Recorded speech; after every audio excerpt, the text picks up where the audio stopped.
Donc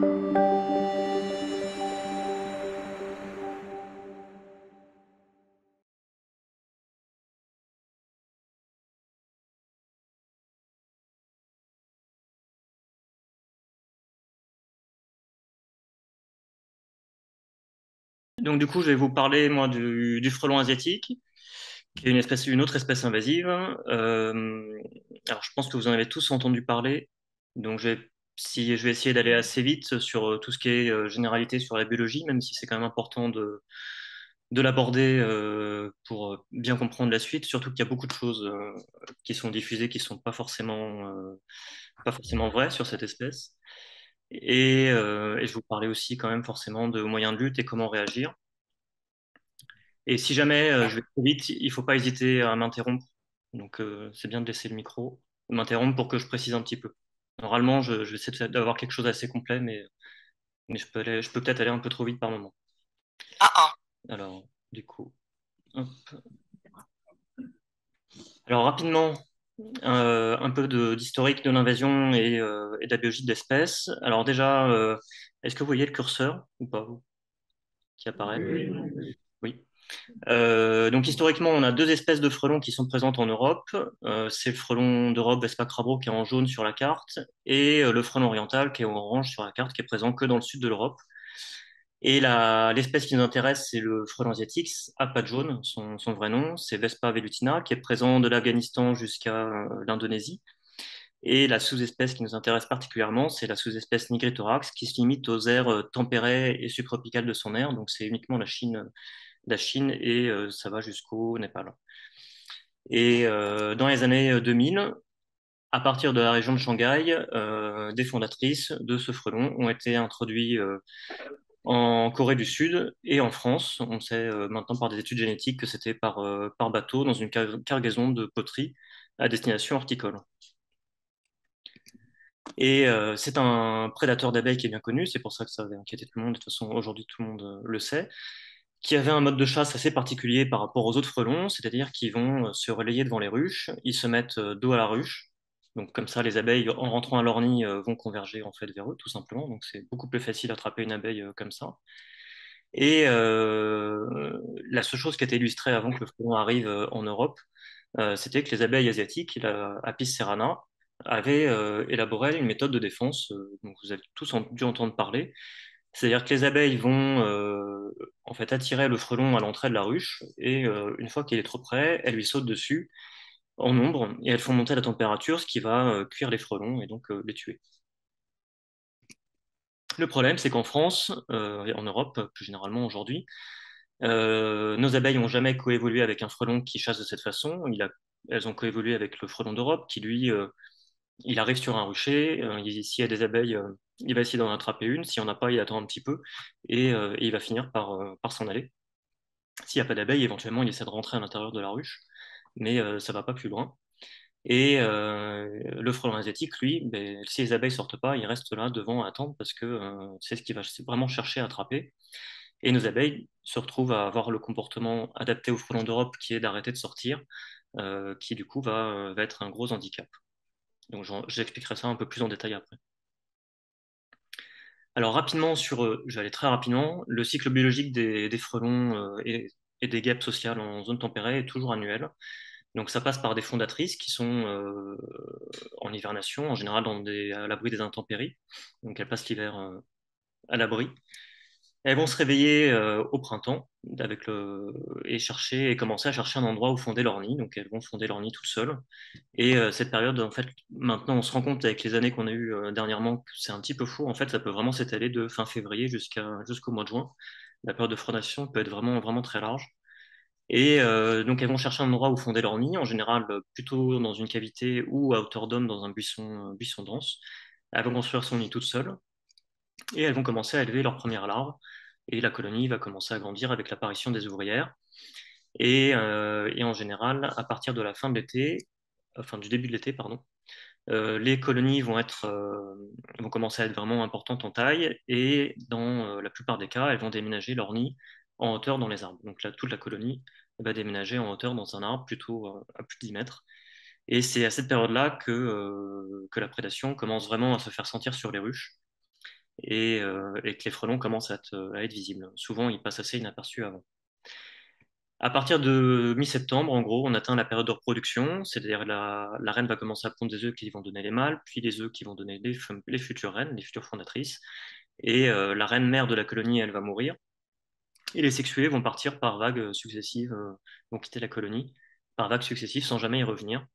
Et comme il n'y a plus de reines dans la colonie va mourir et les futures reines les fondatrices, on va dire plutôt, vont hiverner, vont passer l'hiver, donc dans des cavités, et on boucle le cycle comme ça.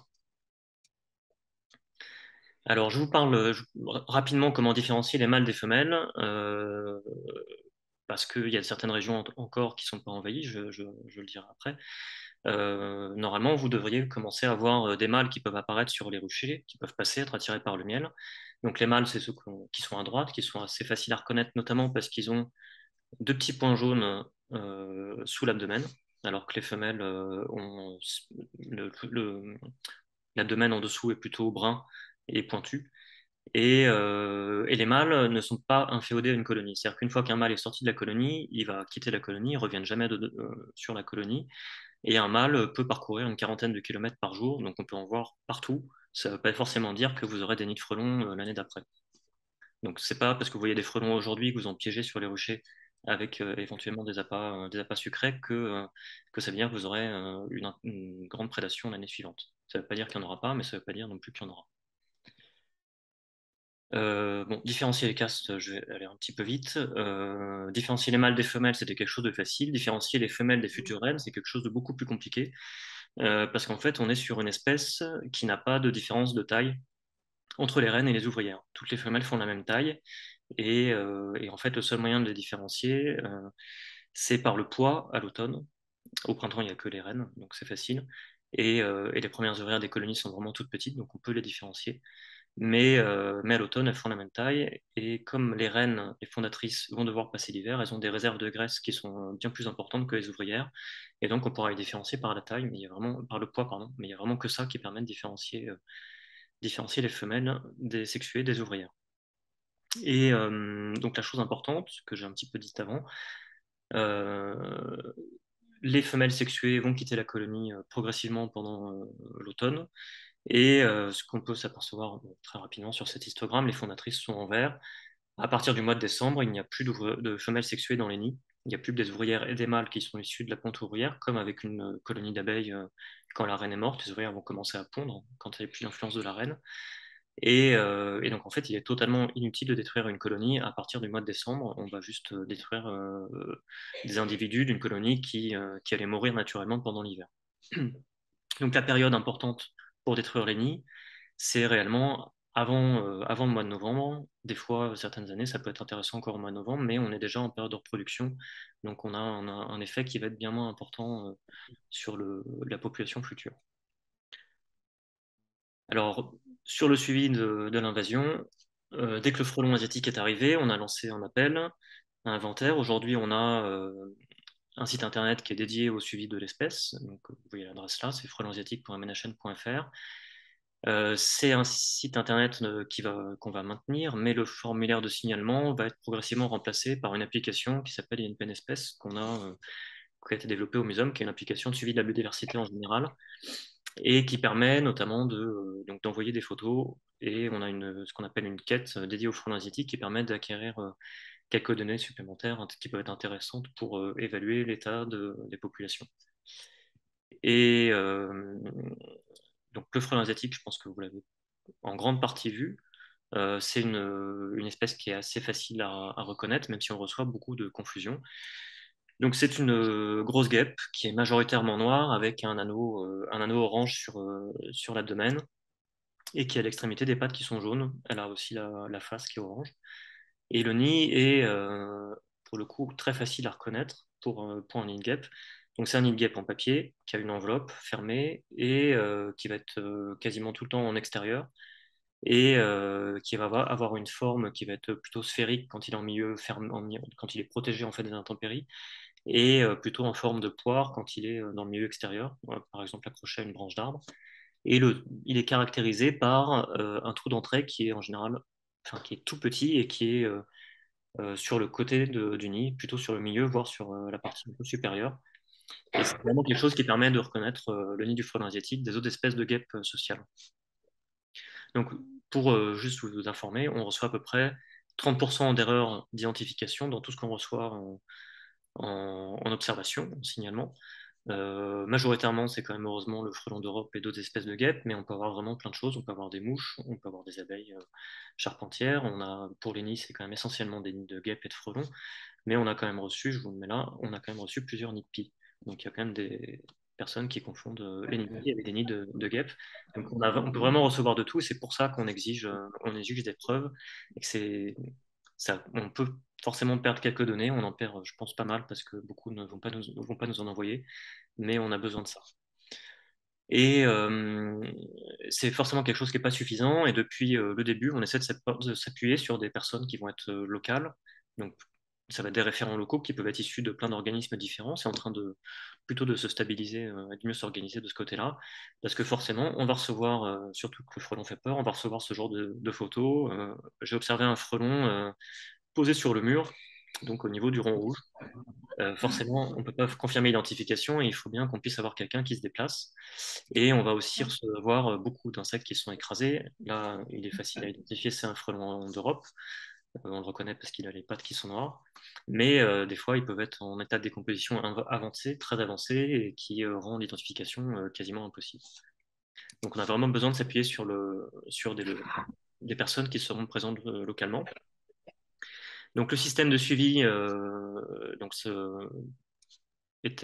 ouvert à tout le monde, au grand public, aux apiculteurs et enfin tout type de public. Et aujourd'hui, donc ça passe par le formulaire de signalement de l'INPN ou par un référent local qui va être l'organisme à vocation sanitaire. Donc ça peut être le groupement de défense sanitaire apicole ou pas, ou la Fredon. Pour la région Grand Est, il me semble que c'est surtout la Fredon qui est active là-dessus. Ils vont après faire remonter, toutes les informations vont remonter au muséum. Et là, on va vérifier l'identification si on a les preuves. Et si ça n'a pas été fait par le référent local, en général, le référent local au moins nous confirme ça. On caractérise le stade de développement des colonies, les castes. On retire des doublons parce que forcément, un nid qui va être en bordure de forêt, d'un terrain privé, il va être observé qu'une fois. Un nid qui est dans un arbre d'un parking de supermarché, on peut l'avoir une vingtaine de fois. Donc il y a un important travail de doublonnage qui nous permet de ne pas surévaluer la densité en nid. Et après, on va mettre ça en base de données. Je vais un peu vite là-dessus, ce qui permet de diffuser les informations, de les mettre à disposition de la communauté scientifique et surtout, notamment quand Frelon n'était pas encore présent sur tout le territoire, de sensibiliser les départements qui allaient prochainement être envahis. Prochainement, normalement, on espère à partir de l'année prochaine, il y aura le groupe, la plateforme d'épidémiosurveillance pardon, de l'ANSES qui va accueillir une base de données qui va en fait s'intercaler s'intercaler entre le référent local et le muséum et qui devrait à terme du coup récupérer toutes les données qui vont être en lien avec la lutte, donc tout ce qui sera destruction de nids et piégeage. Et notre application, donc InPenEspèce, sera plutôt utilisée pour tous les nids qui ne vont pas être détruits et pas détruits parce qu'ils sont découverts trop tard ou pas détruits parce que ben, il y a des personnes qui ne veulent pas les faire détruire, donc qui ne veulent pas les signaler à un référent local qui va faire pression sur eux. Et donc tous ces nids-là, toutes ces données-là seront passées par l'INPN, mais les autres passeront par l'OVS local, puis la plateforme d'épidémiosurveillance, et après ça sera basculé au muséum, et de nouveau des doublonnés pour être communiqué à tout le monde. Donc la progression de l'invasion, on est donc sur une découverte en 2004, enfin fin 2005 en fait, qui nous a permis de remonter en 2004, et à une progression du front d'invasion qui est d'à peu près 80 km par an. Et les pays voisins ont été rapidement concernés.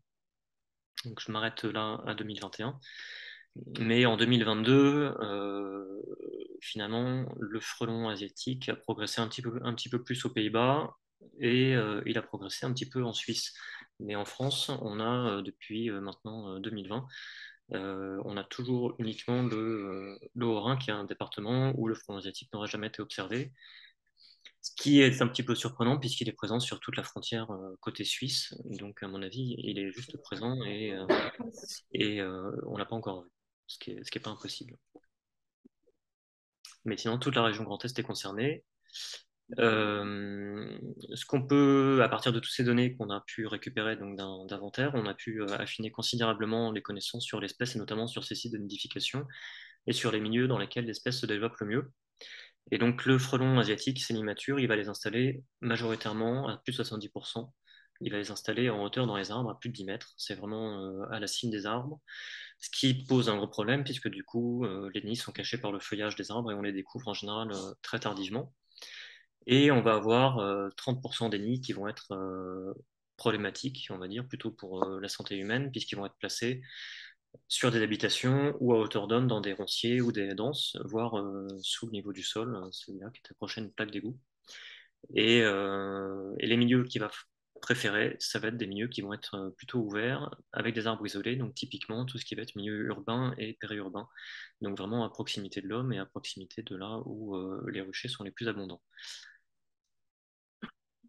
Donc à partir de toutes ces données, on a pu finalement approfondir nos connaissances et faire ce qu'on appelle des modèles de niche climatique, enfin des modèles de niche qui sont basés sur le climat, les préférences climatiques de l'espèce et sur les préférences locales. Et j'entre pas dans les détails, ça nous donne au final une carte de ce type-là qui est basée sur les moyennes climatiques, celle-là, et va nous donner finalement peut refléter les densités moyennes qu'on va observer en nid. Donc c'est une carte, une carte de chaleur donc, qui va du violet jusqu'au jaune. Plus c'est jaune, plus c'est favorable au développement de l'espèce. Et donc en fait, le frelon va être, ce que ça veut dire, c'est que le frelon va être plus souvent être en densité importante dans les régions jaunes que dans les régions qui sont violettes. Et donc typiquement, le Grand Est, si vous voyez, est une des régions aujourd'hui les moins favorables au développement du frelon asiatique, ce qui ne veut pas dire que certaines années exceptionnelles ou seront enfin, certaines années seront particulièrement favorables et on va observer des frelons en plus forte densité avec un impact qui pourra être. Donc vous avez plutôt de la chance de ce côté-là, vous faites partie des zones de France qui seront les moins impactées par l'espèce, en tout cas à court terme. Puisque, hélas, sous scénario de réchauffement climatique, on voit qu'à l'horizon 2100, c'est un peu loin 2100, mais à l'horizon 2100, toute l'Europe va être concernée par des densités qui seront importantes. Donc les années les pires, avec les densités les plus importantes au frelon, vont être des années de plus en plus fréquentes et avec un impact qui va être de plus en plus important sur les ruchers. Donc du coup, les impacts du frelon. Donc déjà rapidement, l'impact sur l'homme, je vais très vite dessus. Malgré la réputation de cette espèce, le frelon asiatique est un insecte qui n'est pas agressif. Il est agressif comme toutes les guêpes et frelons et abeilles uniquement si on s'attaque à son nid et si on essaie d'attraper un individu isolé, enfin qu'on arrive à attraper un individu isolé. Mais en général, il va, comme tous les animaux, plutôt essayer de fuir. Et son venin n'est pas plus dangereux qu'un venin d'abeille. Et les seuls accidents aujourd'hui qu'on a pu avoir, c'est des réactions allergiques. Il y en a eu, hélas, il y en a. Il y en a comme avec les guêpes et comme avec les abeilles. Et on n'a même jamais eu de cas où les piqûres étaient trop importantes. Même des personnes qui ont coupé accidentellement un nid en deux n'ont jamais dépassé la cinquantaine de piqûres. Donc on n'a pas d'accident. On a des accidents, mais qui sont que par allergie, pas par envenimation. Donc c'est pas le risque sanitaire, même s'il est présent en ville. Comme il fait ces nids sont en général à distance de l'homme, les cas d'attaque sont vraiment rares, même si c'est lui qui est accusé à chaque fois qu'il y a un accident et un mort par allergie. Concernant son impact sur les insectes, pour ça, il a fallu qu'on récupère de nombreux nids pour pouvoir évaluer finalement la population d'un nid et évaluer le nombre de larves qu'il va y avoir dans un nid et donc le nombre d'insectes qu'ils vont devoir consommer pour les nourrir. Donc, parce que je ne l'ai pas dit effectivement ça, mais les frelons sont des insectes qui sont carnivores. Les adultes en fait sont uniquement végétariens, ils vont se nourrir de nectar et de liquides sucrés et ils vont chasser uniquement pour nourrir leurs larves. Et donc, dans une colonie de frelons qui est arrivée à maturité, on pourra trouver à peu près 2000 insectes, 2000 ouvrières. On peut avoir des sexuées quand c'est la période de reproduction, donc on peut atteindre à peu près 3000 insectes, mais dedans, il va y avoir 1800 ouvrières en moyenne. Mais une colonie, au cours de sa vie, aura produit à peu près 13 000 insectes. Donc 13 000 insectes, ça commence à faire beaucoup. Et on a pu estimer que pour le développement de ces 13 000 insectes, il en fallait à peu près 97 000. Il fallait qu'ils chassent et capturent 97 000 insectes qui font toujours à peu près la même taille qu'une abeille domestique. Et donc on peut estimer qu'il leur faut 11,30 kg d'insectes pour qu'une colonie se développe correctement pendant toute sa vie. Donc c'est l'impact comme ça devrait être quand même relativement important sur la biodiversité alentour. Mais on a étudié aussi son régime alimentaire, qui était, à savoir que dans les littératures, on n'était écrit qu'il ne mangeait que l'abeille domestique, mais on se doutait bien qu'il mangeait d'autres choses. Et pour ça, on a fait exactement la même stratégie que le fait frelon asiatique avec les abeilles. On s'est mis dos à un nid de frelons avec un fil à papillon. On attrapait les frelons qui rentraient au nid et on leur envolait leur proie. Et donc ça a été un petit peu long, c'est pour ça qu'on a publié en 2021 uniquement, parce que les proies, je vous montre, sont très mâchonnées, ce qui rend difficile l'identification des espèces et nous oblige en grande partie à faire de la génétique pour les identifier et ça augmente considérablement les temps d'analyse. Et ce qu'on a pu se rendre compte grâce à ça, c'est que finalement, le régime alimentaire du frelon asiatique est variable en fonction de son environnement. C'est un frelon qui va chasser des espèces de façon opportuniste. Il va chasser une grande diversité d'espèces, on estime à peu près 400 espèces chassées. Et en fait, en milieu urbain, où l'abeille domestique est la plus présente, c'est l'abeille domestique qui va faire partie, qui va être la plus grande part de son régime alimentaire, avec 2 tiers de son régime alimentaire. Et plus on va aller vers un milieu qui sera naturel, plus l'abeille domestique va baisser et on va se retrouver au final avec en gros 1 tiers d'abeilles domestiques, 1 tiers de guêpes sociales et 1 tiers de mouches. Et ce qu'on peut se rendre compte par rapport à ce régime alimentaire, c'est que finalement, le frelon asiatique, ce qu'il va chercher à chasser, il est quand même assez spécialisé sur des insectes qui vivent groupés dans l'espace. Et donc, typiquement, ce sera des abeilles domestiques sur une ruche, ça va être des guêpes sociales devant leur nid, ça va être des mouches sur une charogne, ou des mouches, par exemple, dans une étable. Et finalement, sur les guêpes sociales, je vous ai marqué le pic de prédation va être en octobre. Et finalement, sur la guêpe sociale, le moment où la prédation va être la plus importante, ça va être le moment où les colonies sont en fin de période de reproduction. Donc finalement, il aura très peu d'impact dessus. Sur les mouches, sur les charognes, il est déjà très mauvais pour les chasser. Et au final, il va y avoir de fortes densités et il n'aura pas un impact très important.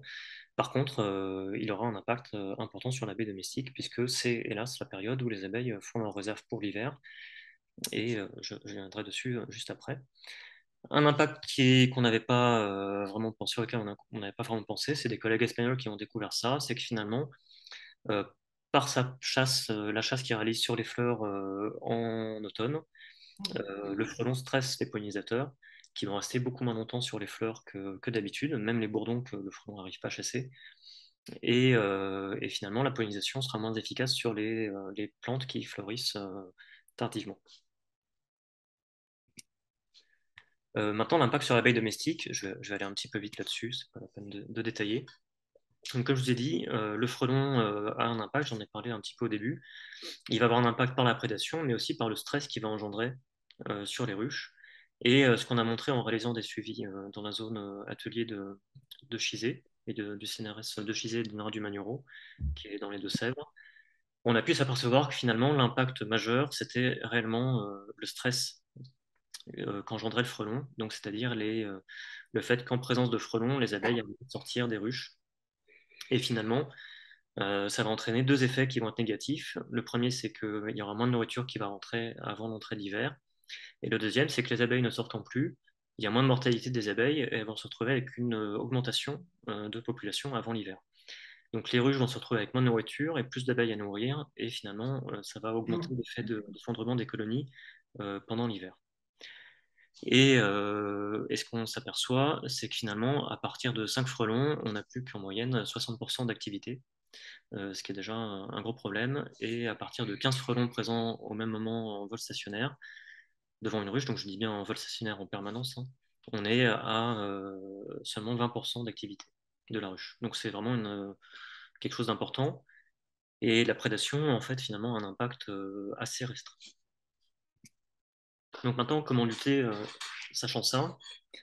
Je vais aller un petit peu vite aussi là-dessus. Côté réglementation, le frelon a été classé danger sanitaire en 2012, donc dans le code rural. Il a aussi été classé, euh, je pense que j'en parle un petit peu après. Ça permet donc, ce classement dans le code rural permettait à un OVS de mettre en place un programme de lutte et de surveillance pour aider notamment à protéger l'apiculture, protéger les ruchers. Et il a été aussi classé espèce exotique envahissante, ce qui empêche essentiellement le déplacement volontaire de l'espèce dans le milieu naturel, ce qui était de toute façon quelque chose qui n'aurait pas été fait, mais ça permet aussi aux organismes, à l'OVS, de mettre en place des mesures de lutte. En 2016, il a été classé dans la liste européenne des espèces exotiques, ce qui oblige à mettre en place des méthodes, notamment pour éradiquer ou gérer ou limiter sa propagation. À savoir que le classement est arrivé très tardivement, donc on est un peu, nous, on n'a pas trop de problèmes, pas trop de problème là-dessus, puisqu'on est dans un autre cas d'espèces qu'on appelle largement répandues, mais ça concerne en tout cas tous les pays, nos pays voisins. Donc ça a été aussi, cette loi européenne a été mise dans la loi biodiversité, donc au niveau français, ce qui donne la possibilité au préfet de classer l'espèce nuisible, et ça donne la possibilité de rendre la lutte obligatoire, mais dans ce cas, il faut qu'il y ait un financement par le département. Petit problème, ça c'est quelque chose qui est assez désolant.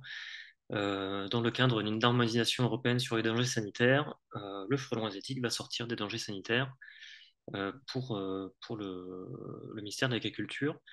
Donc, comme je vous ai dit avant, on a montré que finalement le frelon asiatique était un problème pour l'apiculture, mais pas pour l'environnement, et il se retrouve sorti des dangers sanitaires pour l'agriculture. Donc, il n'y a plus que l'environnement qui normalement peut mettre en place des choses.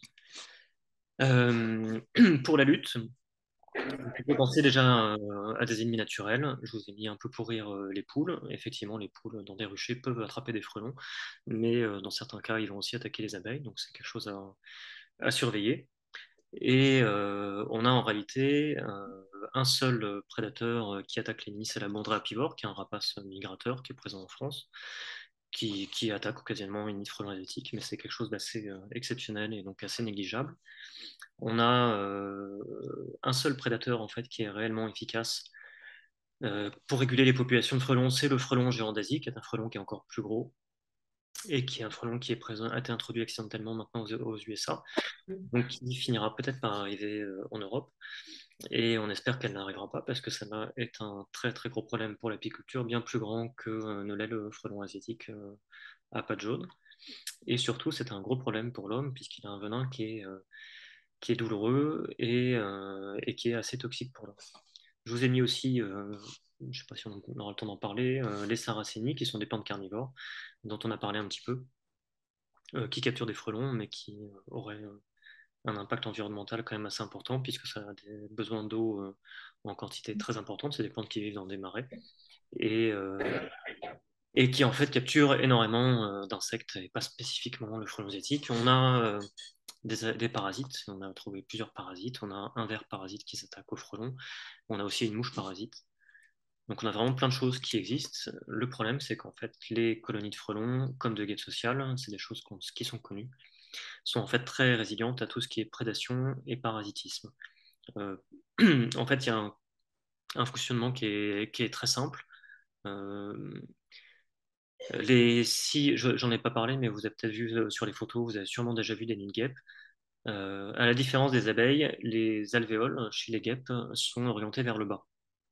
Donc les larves ont la tête vers le bas. Et ça va faire quelque chose de très simple. C'est que chez l'abeille domestique, une larve tombe malade, elle va tomber au fond de son alvéole et il faut que les ouvrières apprennent à reconnaître la maladie pour sortir les larves. Sortir les larves et ne pas contaminer le reste de la colonie. Chez les guêpes sociales, les larves se tiennent physiquement, elles ont une pince ou une colle qui leur permet de se tenir à la paroi de l'alvéole. Et dès qu'elle commence à être en mauvaise santé, elle tombe et elle est automatiquement évacuée. Donc finalement, tout parasite ou maladie qui va être introduit dans une colonie va très rapidement être éliminé naturellement par ce mécanisme sans qu'il y ait besoin d'un apprentissage à sélectionner. Et on a quand même un petit peu d'espoir aujourd'hui avec un champignon entomopathogène qu'ont découvert des collègues de l'INRA. Et il y a de très nombreux pathogènes et virus qui ont été trouvés par beaucoup de collègues, notamment des Belges et des personnes de l'ANSES. Donc on peut avoir quand même de l'espoir qu'un jour on en trouve un qui puisse se développer de façon assez importante dans les colonies, qui permettrait de les réguler plus efficacement. Dans les autres méthodes, il y a la destruction des nids. Donc, destruction des nids, je vous ai mis forcément ouvrir le lance-flamme. Il y a hélas des gens qui brûlent les nids. Il y a eu plein d'accidents de champs qui ont été brûlés, voire des maisons. Donc, c'est vraiment quelque chose à éviter, surtout que le frelon asiatique, la période favorable, c'est la fin de l'été pour trouver les nids. Donc, c'est les périodes où, en général qui sont assez sèches. Donc, c'est le moment où on va mettre le feu facilement à une région. Donc, c'est vraiment à éviter. On a plein de méthodes réellement. Je ne vais pas trop détailler, qui peuvent être l'utilisation de drones, de pistolets qui vont injecter un insecticide ou la méthode la plus efficace, qui va être l'utilisation d'une perche télescopique qui permet d'injecter directement un insecticide dans le nid et qui permet, une fois que la colonie est morte, de détruire la colonie et d'éviter la contamination de l'environnement. Je vous ai mis aussi les chasseurs, le tirer dedans au fusil. Ça, c'est vraiment quelque chose à éviter parce que ça va détruire les nids, mais forcément, ça va pas tuer les frelons et on peut vraiment avoir des accidents après. Donc, c'est quelque chose vraiment à éviter. Donc, pour détruire les nids, il faut un certibiocide, donc un certificat. Il y a des molécules qui ont été autorisées seulement provisoirement, même si aujourd'hui il y a des pressions, c'est le dioxyde de soufre, que vous connaissez sûrement, mais qui n'est pas autorisé pour cet usage. Peut-être qu'un jour il sera autorisé. Il a l'avantage de ne pas être toxique une fois qu'il a réagi. Donc ça permettrait d'éviter aux désinsecteurs de revenir pour descendre les nids. Et parce que sinon, voilà, il faut éviter de contaminer l'environnement. Donc il faut toujours descendre les nids et les traiter en déchets toxiques. Et on a un petit peu d'espoir aussi sur d'autres méthodes naturelles. Il y a Polynis, l'Afrosaïf qui est l'OVS d'Île-de-France, et l'IRBI qui est un institut de recherche à Tours qui travaille actuellement sur une perche qui permettrait d'envoyer de la vapeur d'eau dans les nids et donc de les détruire de façon mécanique et très rapide et sans aucun dégât pour l'environnement. Mais ça tarde un petit peu. Bon, je vais un petit peu vite là-dessus. Quand on détruit un nid, il faut le détruire correctement. Si on le détruit mal, il va y avoir des problèmes. C'est-à-dire que beaucoup d'insectes vont être partis et ils vont pouvoir reconstruire des nids à côté. Et tant qu'ils n'auront pas reconstruit un nid, bah, une colonie va être très agressive et c'est là vraiment qu'on va avoir des accidents. Et bon, j'ai un peu vite là-dessus. On a un gros avantage là-dessus, c'est que Vespa velutina est une espèce qui est strictement diurne. Donc si on intervient la nuit, on va pouvoir détruire l'intégralité de la colonie quasiment sans aucun risque. Et il n'y aura pas de risque de reconstruction et surtout il y aura moins de risques pour l'opérateur et pour le voisinage. Maintenant, détruire les nids. On a des collègues de l'INRA d'Orléans qui ont travaillé sur un modèle de dynamique des populations, donc d'évolution de la population en fonction du pourcentage de nids qu'on détruit. Et ce qu'ils ont pu montrer, c'est que si on détruisait 30% des nids, c'est le graphique de gauche, donc c'est encore une carte de chaleur qui va du rouge foncé jusqu'au jaune. Donc plus c'est foncé, plus c'est rouge, plus la densité en nids de frelons est forte. Et ils ont pu montrer que si on détruisait 30% des colonies, on n'avait aucun impact sur l'évolution de la population. Et si on détruisait 60% des nids, c'est la carte du milieu, on pouvait freiner la progression d'invasion. Et pour vraiment avoir un impact, il fallait détruire plus de 95% des nids, qui là permettait de faire réduire la densité des nids de 50% au bout de 7 ans. C'est-à-dire tous les ans, il faut détruire 95% des colonies pour avoir 50% de diminution au bout de 7 ans, ce qui est quelque chose donc, qui est assez important, et c'est quelque chose qui a été fait en 2013, à une époque où le frelon n'était pas présent encore dans tout le territoire. Le problème, c'est qu'aujourd'hui, même en mettant des moyens très importants, on détruit seulement 30 à 40% des colonies, pour un coût annuel estimé à 12 millions d'euros en France. Donc aujourd'hui, en fait, détruire ces colonies, c'est quelque chose qui ne sert strictement à rien dans un optique de régulation. Par contre, il est sûr que si on détruit une colonie, la prédation va diminuer localement. mais ça sera que pour l'année en cours. Ce sera pas pour, ça permettra en aucun cas de réguler l'espèce. Et le gros problème qu'on a, en fait, c'est que les colonies, on les découvre très tardivement. On les découvre une fois que les colonies ont commencé à se reproduire, voire largement après la période de leur production, donc au moment où les arbres perdent leurs feuilles. Donc il y a plein de méthodes qui sont en cours de développement. La seule qui a été démontrée vraiment efficace, c'est la pose de balises radio sur les frelons. Donc, je ne sais pas si vous voyez, il y a une petite balise radio qui est attachée en fait au pétiole du frelon avec une antenne qui est assez longue. Le problème de cette méthode, c'est que une balise, ça coûte cher, ça coûte 180 € en moyenne, et que pour détruire un nid, il faut globalement utiliser une à deux balises. Elles ont une durée de vie limitée, et ça va prendre une demi-journée à 2 jours pour trouver un nid. Et donc finalement, si on ne compte pas le temps des personnes qui vont essayer de trouver le nid, on est déjà à 650 € en moyenne, enfin entre 400, 300 et 650 € juste pour en consommable, on va dire. Consommable, c'est la balise et la destruction des nids. Et à ça, il faut rajouter le coût humain, qui peut être assez important. Et finalement, cette méthode est peut-être pas beaucoup plus efficace que d'essayer de suivre les frelons à vue, éventuellement en leur attachant un petit drapeau, enfin un petit, petite chose colorée, un petit papier coloré.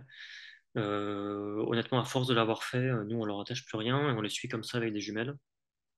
Ça peut prendre 2, 3 jours pour trouver un nid. Mais si on est plusieurs et qu'on se place sur le trajet des frelons, ils vont prendre de toute façon toujours le même, avec des jumelles, on arrive finalement jusqu'au nid. C'est bien sûr très différent en fonction du paysage.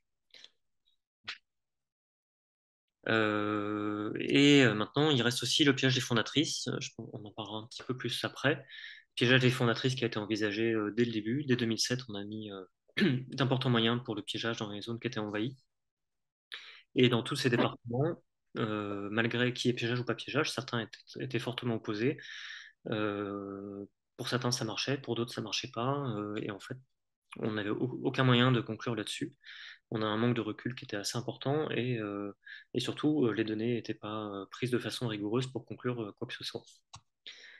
Et donc finalement, entre 2016 et 2019, le ministère de l'Agriculture a financé l'ITSAP et le Muséum pour essayer d'évaluer le piégeage de printemps pour la régulation des densités en nid de frelons. Et pour faire ça, on a travaillé dans 3 départements, le Morbihan, la Vendée et les Pyrénées-Atlantiques. Et on a essayé d'estimer, on a travaillé avec des partenaires locaux, qui étaient en général l'OVS locaux ou UNADA. Et on a évalué, on avait donc une densité en piège, on avait un nombre de fondatrices capturées, le nombre de nids détruits. On a fait des prospections standardisées après pour vraiment avoir l'exhaustivité des nids dans les départements. Et on a pu montrer ces analyses en fait qui sont très compliquées. Aujourd'hui, elles sont hélas toujours pas fiables statistiquement. On a pas mal de biais qui ont été mises au jour et on a quand même observé une tendance à la baisse du nombre de nids si on plaçait des pièges à 200 mètres, à moins de 200 mètres d'altitude. Et on a montré aussi qu'il y avait un effet cumulatif, c'est-à-dire que plus on piégeait dans le temps, enfin d'une année sur l'autre au printemps, plus on avait une baisse importante. Après, on avait, ce qui est inquiétant, jamais de baisse la première année. Donc on a toujours un effet retard qui est un petit peu inquiétant parce que ça pourrait très bien être dû ça peut être dû au fait qu'on attrape énormément d'insectes et que finalement on diminue aussi le nombre de proies du frelon et donc on a un impact très important sur l'environnement, donc sur le frelon aussi. Mais ça, c'est des choses qu'on essaie de traiter et peut-être qu'on arrivera à conclure dans les mois qui viennent. Et ça a permis à l'ITSAP et c'est avec ADA France et je crois qu'il y avait GDS aussi, il y a plusieurs organisations qui ont émis des recommandations pour la lutte donc, contre le frelon et pour placer finalement des pièges selon un maillage autour des ruchers qui seront attaqués. Donc un maillage sur 1 kilomètre. Donc ça, il y a plein de documents, enfin il y a un document qui circule, je pense que vous avez déjà vu. Le gros problème qu'on va avoir, c'est, comme je vous disais, aujourd'hui, on n'a aucun piège qui est sélectif. Il y a eu de très nombreuses études sur la sélectivité, pardon, des pièges et on est en moyenne à 95 jusqu'à 99% d'autres espèces d'insectes qui sont capturées dans un piège. C'est-à-dire qu'on a seulement 1 à 5% de frelons asiatiques dans un piège. Je vous montre juste rapidement une étude, parce que une étude qu'on a faite très rapidement, mais qui a été refaite en plus sérieux. C'est le Jabé-Prod, dont vous avez peut-être entendu parler. C'est un piège qui a gagné le concours Lépine et qui a été vendu, qui a fait beaucoup de bruit puisqu'il était censé être 100% sélectif. Et on a eu des petits résultats préliminaires qui montraient qu'il capturait de 2 à 95% d'autres espèces. Mais on avait quand même 2% de frelons asiatiques. Donc on s'est dit, il y a peut-être quelque chose à faire, il faut vérifier. Mais en tout cas, il est vendu comme étant à 100% sélectif, donc à tester. On a contacté tous les acheteurs du piège, qui étaient à peu près à 4000, et on a lancé une étude participative. C'est-à-dire, on a demandé aux personnes qui installaient des pièges de relever leurs pièges de façon régulière et de nous en communiquer leurs relevés, prendre des photos ou éventuellement nous envoyer des spécimens en suivant strictement le protocole du piège. Donc malgré les 4000 personnes contactées, on a eu seulement 13 participants, ce qui n'est pas beaucoup. Et ça nous a permis d'avoir 300 relevés. 300 relevés de pièges, donc un relevé, c'est une semaine de piégeage. Et ces relevés ont été plutôt décevants. C'est-à-dire qu'on a eu 70% de frelons asiatiques, 30% donc d'autres espèces d'insectes, essentiellement des abeilles sauvages, mais surtout 0,09 insectes par relevé. Donc 0,09 insectes par piège, ce qui est quelque chose de très peu. Enfin, c'est quand même c'est vraiment pas grand-chose pour un piège. Et en parallèle, on a appris que plusieurs GDS avaient mené une expérimentation identique. Ils ont eu à peu près les mêmes résultats. Ils ont eu un petit peu plus d'insectes piégés. Et donc je vous dis, c'est très peu, c'est-à-dire qu'un piège à bière sucré classique, on est à 0,55% de frelons asiatiques, mais on a 75 insectes par piège, ce qui est quand même pas rien. On va attraper beaucoup plus de choses, on a un impact qui est beaucoup plus important, mais on attrape des insectes. Le problème, c'est est-ce qu'un piège qui capture si peu peut être efficace à quelque chose? Et je ne sais plus si j'avais mis la carte, on a pu montrer qu'il n'était pas sélectif, et qui capturait peu. Je pense que j'ai pas mis finalement. On a la chance, ça, j'en ai parlé au colloque Frelon qu'on avait organisé l'année dernière avec l'ITSAP, et ça a incité plusieurs ZADA du Sud et l'ITSAP à mettre en place une évaluation de ce piège de plus grande ampleur et avec des relevés plus rigoureux que par la science participative. Et ça a concerné, je crois, toutes les ZADA de la moitié sud de la France. C'est encore en cours d'étude, mais les conclusions sont finalement assez identiques, même s'il semble qu'il capture un peu plus d'insectes. Mais globalement, voilà, ce piège, il est aujourd'hui difficile de le recommander parce qu'on n'a aucune idée de si il est moins sélectif, mais il capture peut-être rien, donc il est peut-être totalement inefficace. Donc, piégeage, c'est quelque chose de compliqué. Il nous reste la limitation d'impact, impact sur les ruches. Et pour ça, on a une chose qui a été démontrée efficace. Aujourd'hui, c'est la seule chose qui a été démontrée efficace. C'est ce qu'on appelle la muselière. La muselière, c'était un apiculteur des Pyrénées-Atlantiques qui l'a développé. C'est un grillage qu'on l'installe comme ça à l'entrée d'une ruche. Donc, ça ressemble vraiment à une muselière qu'on mettrait sur un chien, qui laisse passer les abeilles, pas les frelons. Et ça partait d'une observation qui avait été faite par des collègues du CNRS de Gif-sur-Yvette, où ils avaient placé des frelons qui étaient coincés à différentes distances de la ruche, et ils observaient la réaction de la ruche, et on s'était aperçu que les abeilles réagissaient quasiment plus à la présence du frelon à partir de 20 cm de la ruche. Et donc cette muselière, elle permet d'éloigner le frelon de 20 à 25 cm de l'entrée de la ruche, donc il va chasser à une distance plus importante. Et finalement, cette distance permet aux abeilles d'ignorer la présence du frelon. Et on se retrouve avec un maintien d'activité de l'ordre de 80% à toutes les pressions de prédation du frelon. Donc c'est quelque chose qui est vraiment important et qui réduit considérablement l'impact du frelon asiatique sur l'apiculture et sur l'état de santé des ruches, notamment à la rentrée d'hiver. C'est pas totalement satisfaisant puisque on a le maintien d'activité, mais dans les cas où on a une prédation qui est très importante, notamment 15 à 20 frelons en présent en même temps devant une ruche, en vol stationnaire en chasse, là, ils vont attraper toutes les abeilles qui sortent. Donc, on se retrouve quand même avec un problème qui est très important, et c'est des choses qu'on peut observer, notamment dans le sud. Chez vous, je pense que ça ne peut pas encore s'observer. Chez vous, je pense qu'on est au plus fort, on doit être à 5 frelons devant une ruche. Mais voilà, ça permet d'éviter quand même fortement l'impact du frelon sur la ruche, en tout cas en attendant d'autres méthodes qui pourraient entrer en complément. Et des méthodes qui vont être notamment du piégeage, qui permettraient de détourner les frelons qui restent de l'entrée des ruches et de limiter la présence des frelons devant les ruches. Et pour ça, il y a quand même quelques découvertes qui sont intéressantes. On a découvert des choses qu'on savait, que finalement l'odeur de ruche était quelque chose qui attirait fortement les frelons. Maintenant, il faudra voir s'il n'y a pas quelque chose de spécifique qui permet d'attirer plus fortement les frelons et un peu moins les abeilles, ou en tout cas qui permettrait d'empêcher de mobiliser les abeilles sur une ressource auquel elles ne pourraient pas accéder. Des collègues chinois ont découvert que dans le venin, il y avait une phéromone d'alarme. Alors, phéromone d'alarme, il faut être prudent là-dessus. C'est des phéromones qui vont augmenter l'agressivité et l'attractivité des frelons, mais c'est quelque chose qui peut fonctionner différemment en fonction du contexte. Ça peut attirer les frelons, par exemple, à proximité d'un nid, mais peut-être qu'à distance d'un nid de leur nid, ça les fait fuir plus qu'autre chose. Donc, c'est des choses qui sont à approfondir. On a des Coréens qui ont découvert qu'il y avait un bassis qui attirait les frelons. Et on a des travaux en cours, qui étaient en cours, je pense qu'ils sont encore sur les plantes carnivores, pour essayer de voir si on ne pourrait pas isoler une molécule attractive qui serait commune à certaines plantes. Et l'IRBI, donc l'Institut de l'abeille, qui travaille toujours sur des phéromones qui seraient répulsives, voire attractives. Donc il y a des choses qui sont en cours d'étude. Pour faire court sur les recommandations que je vous donnerai tant qu'on n'est pas dans des cas extrêmes, c'est vraiment éviter le piège préventif, sauf dans un cas de surveillance. C'est intéressant dans un cas de surveillance parce que si vous n'êtes pas toujours sur votre rucher, vous pouvez manquer la présence du frelon. Et donc, quand on est si on veut sensibiliser la présence du frelon, c'est mieux d'en capturer.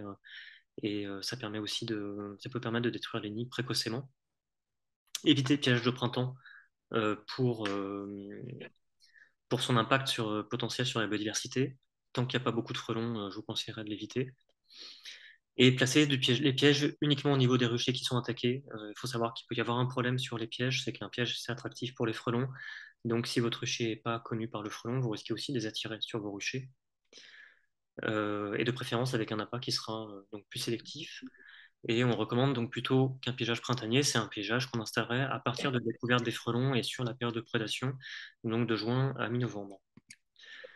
Et si vous observez plus de 4 frelons en même temps devant une de vos ruches, on vous conseillera d'installer une muselière, voire de mettre vos ruches dans quelque chose de plus grand qu'on peut appeler une cabane grillagée, euh, donc qui permettra vraiment de limiter l'impact.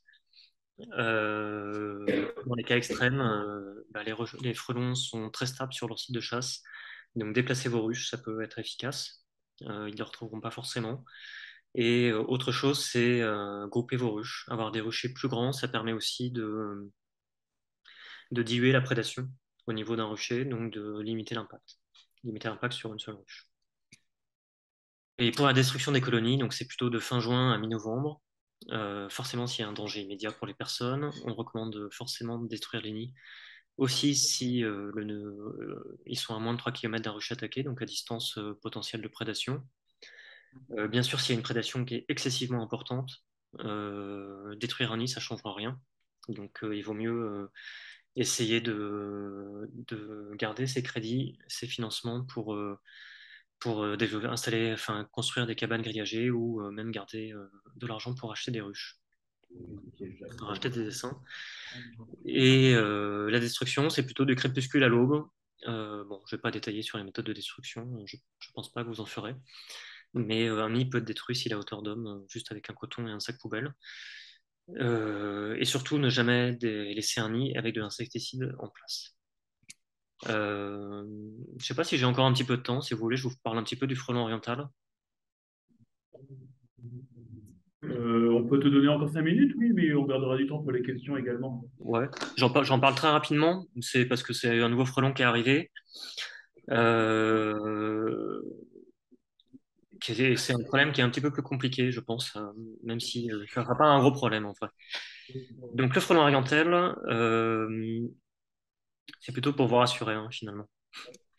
Le frelon oriental, c'est un nouveau frelon qui est arrivé en France, détecté l'année dernière à Toulon. C'est un frelon qui est entièrement brun-roux, avec, alors la photo, c'est un spécimen qui est un petit peu vieux, il faudrait que je refasse avec un spécimen récent. Donc il est entièrement roux avec un anneau qui est jaune citron, vraiment jaune vif, et la face qui est jaune vive. Et il est vraiment très reconnaissable. On peut difficilement le confondre avec le frelon d'Europe et on ne peut pas le confondre avec le frelon asiatique qui est noir. Et c'est un frelon qui, comme les autres frelons, a un cycle biologique annuel qui est de 7 mois, donc il est un peu plus court que Velutina et un peu plus long que le frelon d'Europe. Il fait des colonies il a la même taille que le frelon d'Europe, il fait des colonies qui sont de taille similaire et il va nidifier dans des cavités. Nidifier dans des cavités, ça pourrait être inquiétant parce que ça veut dire qu'il va être souvent à hauteur d'homme, mais en fait, c'est un frelon qui est connu pour pas être agressif. Et pour l'avoir fréquenté et embêté récemment, c'est vraiment pas un frelon agressif. Il faut vraiment l'embêter pour il vienne vous voir. Et donc, nidifie dans des cavités, ça fait que les nids sont plus difficilement trouvables, mais comme ils sont à la hauteur d'homme, ça compense un petit peu.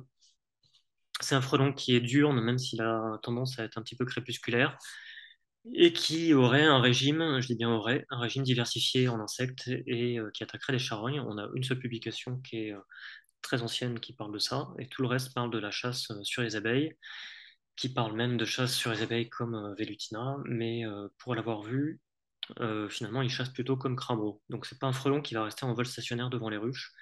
Ils peuvent attaquer en nombre les ruches, comme fait crabeau de temps en temps. Mais quand il y va, c'est parce qu'il y a des abeilles accessibles. Et s'il n'y a pas d'abeilles accessibles, ils ne restent pas. Et par contre, ils vont fortement essayer de rentrer dans les ruches. Donc, normalement, pour limiter l'impact, fermer l'entrée des ruches, c'est suffisant. Et son impact, étrangement, il y a plein de publications scientifiques sur la composition de son venin et sur des méthodes de lutte, mais il n'y a rien sur son impact. On ne sait même pas l'impact sur l'apiculture. Donc, pour info, voilà ce qui s'est passé. L'année dernière, 50 individus ont été capturés à Marseille en septembre dans le cadre d'une étude d'impact sur une zone, dans une friche industrielle. Et le problème, c'est qu'il y avait déjà quelques sexués qui avaient été observés. On a appelé à l'inventaire, on a forcément contacté tous les organismes locaux et on n'a eu aucun autre retour que ces observations. Donc on s'est dit, bon, c'est peut-être l'introduction. On est, euh, on est allé sur place. Bon, je raconte pas trop, mais en fait, ça a été très compliqué puisqu'en fait, il n'y a aucun crédit pour l'éradication rapide d'espèces introduites. Donc, il n'y aurait pas eu le Covid, on n'aurait pas eu de reliquat de crédit, j'aurais pas pu y aller. Mais ça nous a permis d'aller sur place en empruntant du matériel à différents collègues et en se faisant donner du matériel par d'autres.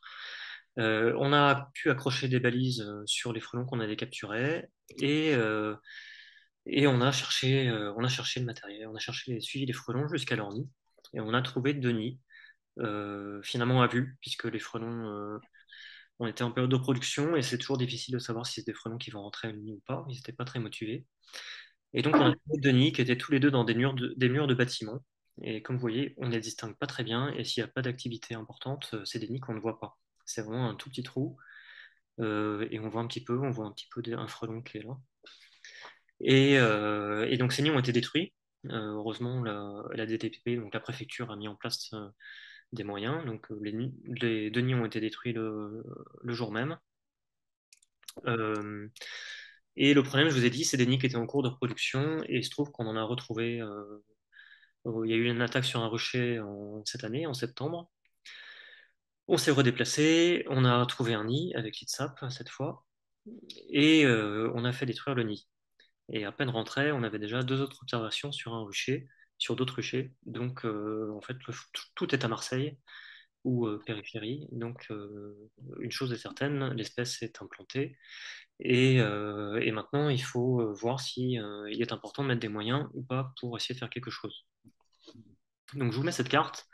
Parce que je vous avais dit, le frelon oriental, c'est un frelon qui est présent là, qui est présent aussi dans le sud de l'Europe, donc qui ne pourra jamais être classé comme espèce exotique envahissante pour l'Europe, puisqu'elle est native de région européenne. Et en fait, en regardant un petit peu ce qui se passe, on se rend compte que depuis à peu près 10 ans, même un peu plus, on a des observations ponctuelles plus au nord. Et la grande question qui se pose, c'est qu'en fait, on n'est pas tout simplement dans le cas d'une augmentation, d'une remontée en fait de l'espèce vers le nord à cause du réchauffement climatique. Et c'est quelque chose qui est assez d'importance, puisque dans ce cas, enfin, pour essayer de confirmer ça, on travaille encore sur un modèle de niche écologique. Mais c'est d'importance parce que si c'est une espèce qui est en progression naturelle, on est sur une espèce qu'on peut considérer comme native et plus sur une espèce exotique, puisqu'elle remonte naturellement, donc elle peut pas, il n'y a pas d'action de l'homme là-dessus. Et bon, rapidement, il se trouve que le ministère de l'Environnement nous a confirmé qu'ils allaient la classer. Et donc, ça pourra donner la possibilité prochainement au préfet de la classer en nuisible et de rendre encore la lutte obligatoire sur les ruchers, en tout cas de mettre en place des mesures de lutte. On va discuter très prochainement d'un plan de lutte, du coup, même si en fait peut-être que l'espèce est native, hein, je vous dis. Et on met en place l'inventaire, du coup, via nos applications. Donc la chose importante que je voulais dire, je pensais avoir mis les modèles, mais je les ai pas mis. Euh, c'est un frelon qui, en fait, de nos résultats préliminaires, est un frelon qui va être plutôt méditerranéen et il remonte tout doucement. Donc c'est un frelon qui ne vous concernera pas. Donc je vous rassure là-dessus, il ne vous concernera pas avant très longtemps. Et de toute façon, malgré les rumeurs qui se produisent déjà dans le sud, je pense que ce ne sera pas un très gros problème pour l'apiculture. Pour moi, Velutina, c'est un gros problème parce qu'il entraîne un stress. Celui-là, à moins qu'il pullule énormément et qu'il fasse des grosses prédations sur les ruches, il ne devrait pas impacter autant que Velutina.